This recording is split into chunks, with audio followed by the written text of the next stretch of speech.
Hey, what's going on everybody? Well, we are back for another video today, and today's video is going to be about building an enclosure and picking up something new. Something that little Max Robert actually has decided that he wants, and you know what? I mean, listen, he knows how to take care of animals, and I trust that he's going to take care of it. Obviously, I'm going to help him. So we're going to go ahead and build an enclosure today. If you notice back here, we have some wood, saw out, table out, everything. We're trying to pre-cut some wood to save us the time of trying to do that on camera. But all right, so what we have these little pieces of wood, which are like a 1 inch by ½ inch piece. These are like $1.16 or something at Home Depot. They're fairly inexpensive, but they're sturdy enough for the enclosure that we're going to be building. We have some plywood underlayment that comes in a 4x4 foot section. We bought 2 of those. Those are like $10 a piece. We have 2 rolls of ½ inch galvanized steel hardware cloth, which are about $10 a roll. And then we have some odd and end screws and things like that. So all in all, in this enclosure, it's costing us about $50, and for what we're building is going to be significantly larger than what I could buy at a pet store. So we're going to get into building this today. Stay tuned, because you're not going to want to miss this. You're not going to want to miss what we actually are getting today, which you probably already saw in the thumbnail and in the title, but let's get into this.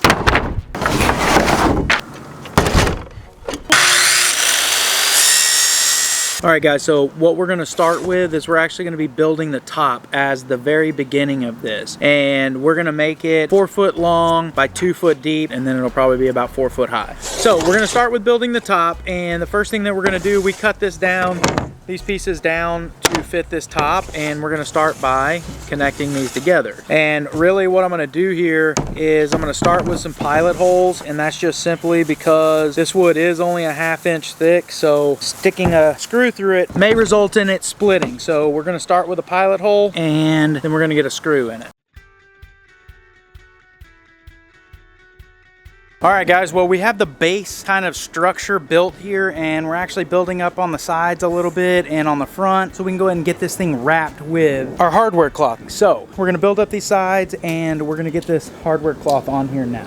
All right guys, well, we got some of the hardware cloth on the side. I wanted to show you real quick. So the way I built this is right here in the front. As you can see, there is this piece right here, but what this is actually going to do is have a handle on it, and when you pull on it, it will actually slide out, and this will actually be the tray for the bottom of this enclosure, which will allow us to quickly pull that out and clean this enclosure out. We're going to continue putting this thing together. We'll check back with you guys shortly. All right guys, well, real quick before we get any further into this build, I wanted to tell you that we kind of changed the overall design of this cage. And the reason was, we had originally built this frame to go up on the top here to use as a top, but as I was kind of putting this stuff together, Max looks at me and goes, "Daddy, what's gonna happen when you open the top of this and expose all this open area right here? And what if the bird's way down there in the bottom? How are you gonna get to it? And if you open it up, it could just fly out." I was like, "Oh, that's smart, Max. So what do you think we should do?" And he said, "Let's put a door into it." So that's what we're gonna do. So what we've done is we've actually just taken that frame we were gonna use at the top, and we're gonna turn that into a door right here. The other thing we're gonna do, now you cannot see through it because the plastic wrap is still on it, but we are also going to cover the front in plexiglass instead of the chicken wire, which will give it a much nicer aesthetic look, as well as give you the ability to see through it. So we're gonna go ahead and get this plexiglass installed. We're gonna get the door built, get all of that put in. All right, well, we have the piece of plexiglass in. You still can't see through it just yet because I've not taken off the protective coating, and I won't do that until we are done. But now we just got to get the door on. All right guys, well, we went out and picked up quite a few things here for the bird cage. So we're gonna go through each one of these and just talk about it, right? So number one is, this is a bird kebab, as they call it. This is all natural and it's shreddable. So one of the big things that you want to consider when buying toys is you want things that shred, that are natural, things of that nature. Here's another one. This little bridge has some rope on it, some wood that's completely natural. Once again, this is safe for a bird. We have a bird bath with the wood and kind of rope stuff that the bird can chew on. Now I will tell you, anything that you put in your bird cage that has strings, you want to make sure that the string is not overly long, because you don't want the bird to get wrapped up in it. Also, you need to always pay attention. Anything that is plastic, string, wood, it does not matter. As it starts to get chewed up, you need to make sure you remove it and that it is safe for your bird. This little swing hammock that the bird can get on and swing back and forth. There's some toys and things. We have plenty of things for enrichment. They love paper and bells. We have some more plastic rings with a bell on it. We have some more plastic balls with bells in it. Some wood pieces with string on it. We have this big rope perch, which we will talk about in a minute and where that's gonna go. We have a big coconut hide with a ladder. Plastic ball with a bell in it that the bird can roll around on the floor, and this little dumbbell that they can roll around on the floor as well. We have another piece of wood with bell on it. And then finally, we have a couple of cuddle bones, and what cuddle bones are, they will actually help keep your bird's beak healthy and trimmed, as well as provides a good source of calcium. So we're gonna put one of these on each side of the cage.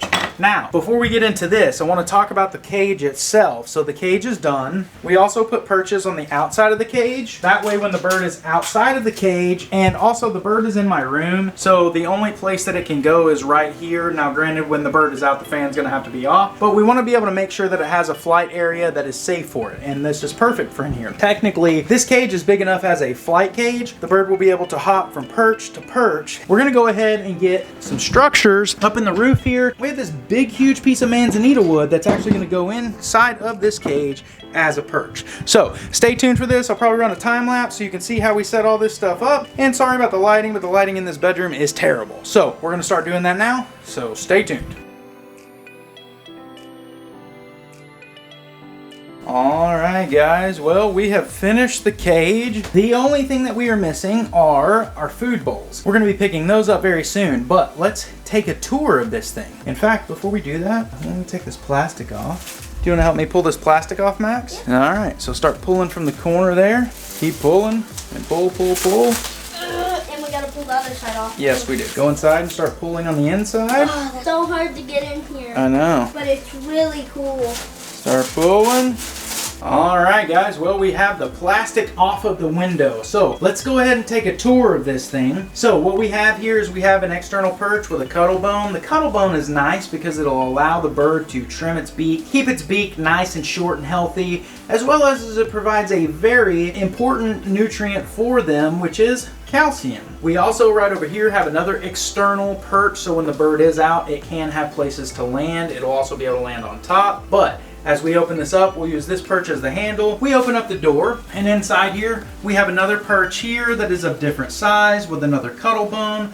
We have a nice little coconut hide that comes down to some plastic balls with some hoops that come down with a bell. Budgies love bells. With a nice little wood ladder that comes over here. We have a little square perch right here that it'll be able to use with some toys hanging off of these perches. Now these are actually manzanita wood, which are completely safe for budgies. And then if we look up here, we have a nice little rope perch with a little swing. Now, I will tell you that by no means am I a budgie expert or a bird expert. However, I did grow up with my mother breeding budgies. We probably had close to 1,000 throughout my childhood, but I wasn't, like I said, by any means an expert. So this cage is 4 foot wide by 4.5 foot tall by 3 foot deep. So this is a very large cage for a single budgie. However, there should be plenty of things in here for its enrichment and things of that nature. We also need 2 stainless steel feed bowls, one for food and one for fresh fruits and things of that nature. And then we also need a watering system as well. Now, when you look at this cage, we obviously built this, which I think it turned out pretty nice. We have a window into this side, and then there's mesh on the other sides, which what we're using is a 1/2 inch steel hardware cloth, and 1/2 inch is the absolute largest that you can use for a budgie,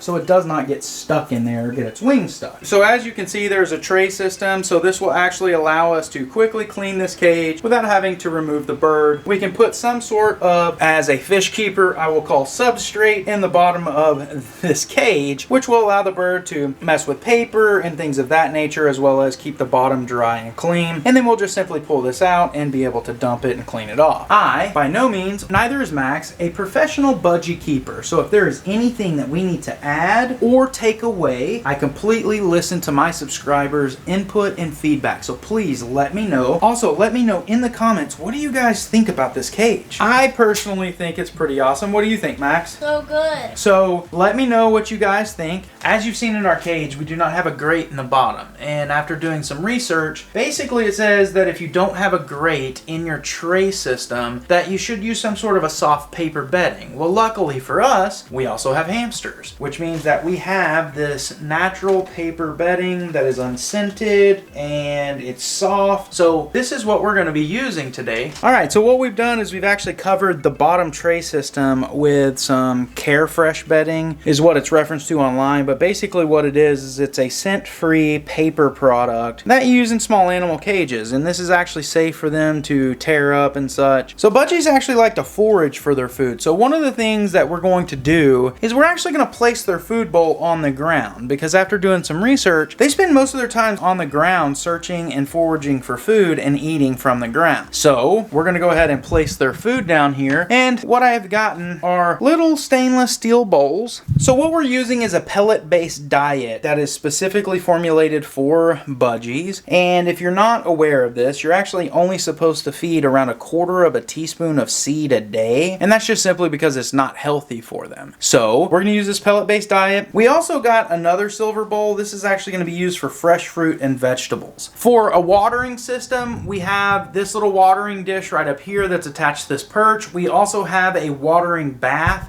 for the birds to be able to bathe in. So looking through here, everything looks good in here. So all that's left is just simply going out and getting the birds. Alright guys, well hopefully you went on to enjoy today's video. So we had talked about the fact we're going to pick up a budgie for this enclosure, and we were going to put it into this video, but this video is already almost 11 minutes long, and adding all of that to it is going to make this video well over 20 minutes. So we're going to break this up into 2 sections, and hopefully you guys are okay with that. We'll put the second video out here in a few days of us picking up the budgies and introducing them into their new enclosure and kind of what we're doing with them to help tame them and get them ready for human interactions, right Max? Yep. And we actually, at the time we're filming this outro, already have the budgie. In fact, we got 2 of them, so I'll go ahead and give you that little tidbit of information now. But are you loving them, dude? I love them. They're out right now. Yeah, they're actually out in the house, flying around, living life, so we're going to show you that in this next video. But we wanted to stop and at least say thank you very much for subscribing and watching our videos. We really, truly enjoy making these videos and are passionate about it, and we are so grateful for all of the support that we're getting. So thank you very much with everything we have. Stay tuned for the videos, because we're actually about to start building another enclosure, as well as we're going to be modifying our fish room in the fact that we're going to be making it more of an animal room, and the fact that it is moving into a much larger space than what it's in now. So stay tuned for all of that. But thank you so much for watching. Little Max Robert has a little message for you. If you haven't subscribed or followed us on Instagram, do that now, and we'll see you next time.